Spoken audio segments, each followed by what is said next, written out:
I guess we're up next. My name is Frederick from Clinton Community College. No, because my PowerPoint was completed at 4:30 last night before I jumped in the car to drive down here, so I didn't make it into the queue. So we're going to do it the old-fashioned way.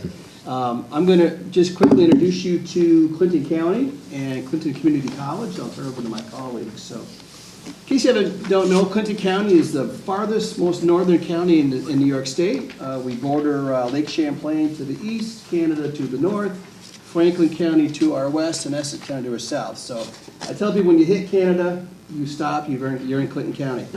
It was formed in 1788, named after George Clinton, who was the first governor of the state of New York, and is one of 62 counties in New York State. It's ranked 32nd amongst the 62 counties in population and 15th in geographic area, about 1,000 square miles. The population of Clinton County is 80,823 as of 2018, and the median household income was 50,500. The county is divided up into 10 legislative districts. We have one city, it's the city of Plattsburgh. We have 14 towns, 3 villages, and 3 hamlets. We have 8 school districts, Plattsburgh State University and Clinton Community College. And by far, the largest industry is government, representing over 8,400 jobs, which far exceeds even the national average. Followed next by healthcare, retail, and manufacturing. And government ranks as #1 as the top growing industry as well for Clinton County. Now, Clinton Community College, we were founded in 1966, so we have over 12,000 alumni. Current head count is about 1,200 students. We are the smallest of the 30 community colleges in the SUNY system. We have 142 full-time faculty and staff, and approximately a $13 million annual budget. Tuitions just broke the $5,000 mark, so it's $5,062 for and $10,400 for out-of-state students. Recently, we just opened up the brand new Institute for Advanced Manufacturing. We got a SUNY 2020 grant. It's a 30,000 square foot facility, and we teach the latest technology in mechanical technology, computer and electrical technology, wind energy and turbine technology, and a vigorous workforce development program for incumbent workers. Interestingly, we have 54 companies in Clinton County that make up the aerospace and transportation cluster in Clinton County, thanks primarily to the fact that we are 45 minutes south of the city of Montreal, a city of 3 million people with a very large aerospace and transportation cluster up there. So a lot of cross-border work between Montreal and Clinton County. Our other proper academic programs are nursing, criminal justice, human services, humanities, and social science transfer. And we recently just brought on board the Small Business Development Center onto our campus that was formerly at the Plattsburgh Air Force Base. We'll turn it over to my colleagues. I'm Tom Mandeville, and I'm a professor at Clinton Community College. I teach American history and state and local government, and I've been there 29 years. And my colleague Chris Drennan and myself joined the New York State Political Science Association approximately 7 years ago, started attending the conferences annually, and this is where we got the idea for our brand new Center for Governance at Clinton Community College. We would focus our attention mainly on state and local government issues at these conferences, because Chris and I both teach it at Clinton Community College, and I also teach the class at Plattsburgh State University, which is about 5 miles from our campus. And our first exposure to the concept was earlier Josh presented from the Benjamin Center. They used to be known as CREO, and they are regular participants at the conference, and we met some individuals from what is now the Benjamin Center presenting at these conferences, and we were really curious as to what they did at their institution at SUNY New Paltz. And as time went on, Chris and I figured out that there was probably a need for a similar center in the North Country, because we're a vast area, and there's a lot of county to county cooperation between Essex, Franklin, Clinton County. So ultimately, in 2006, it was a golden opportunity because the conference was at SUNY New Paltz. So we went a day early, met with Jerry Benjamin for the first time, who many of you know. He's a great guy, and he shared all of his information on how he created his center, what they do, gave us a grand tour of it, and that was continued by his top assistant, Katie Tobin.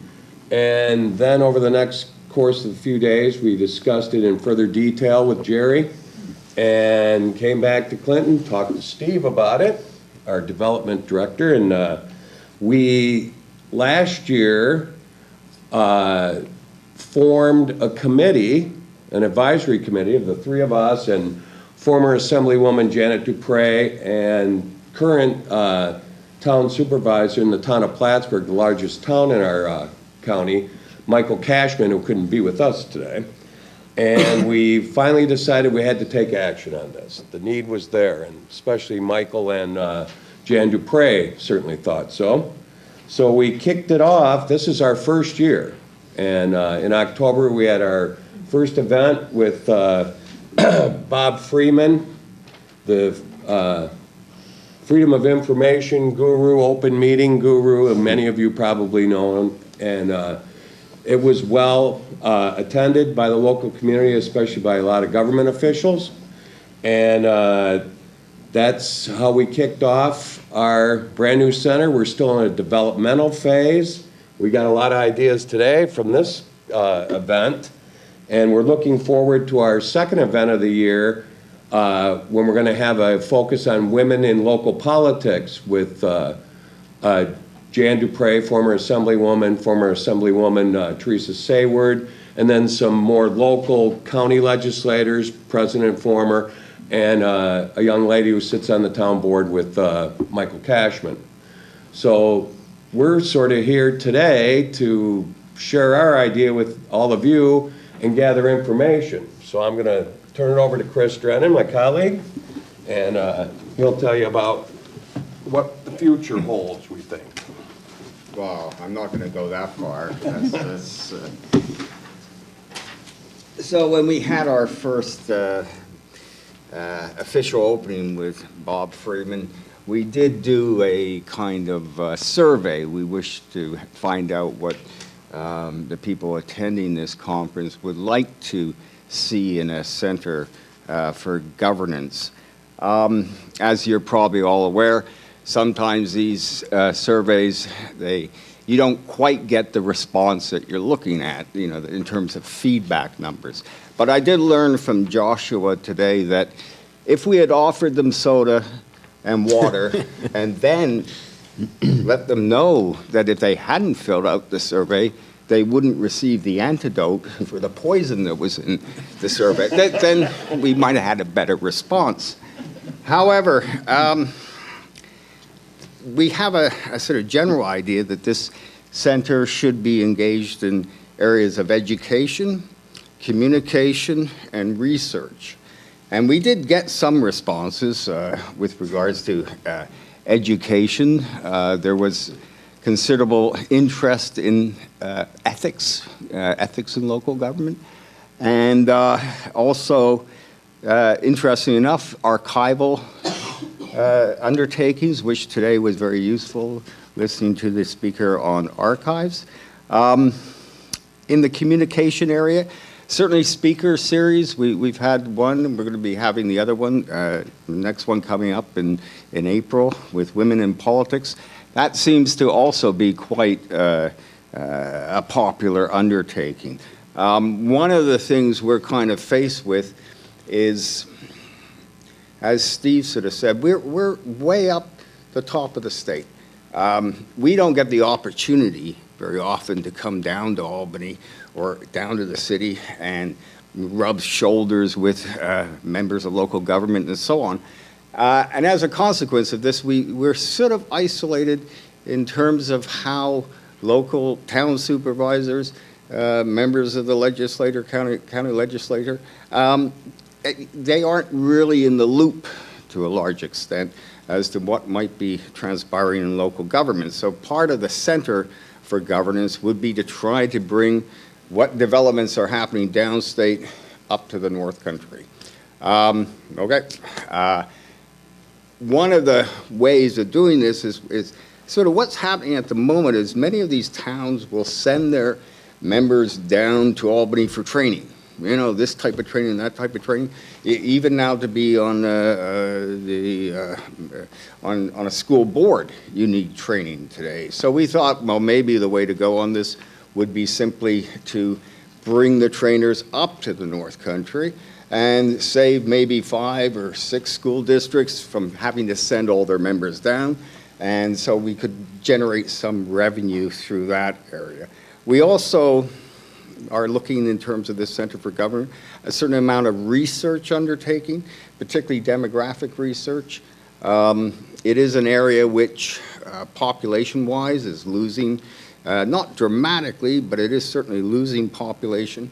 And the population is also, I think this is a general trend, but is growing older. And as a consequence of that, we're looking at the need for increased government cooperation and consolidation around those sort of areas of concern demographically.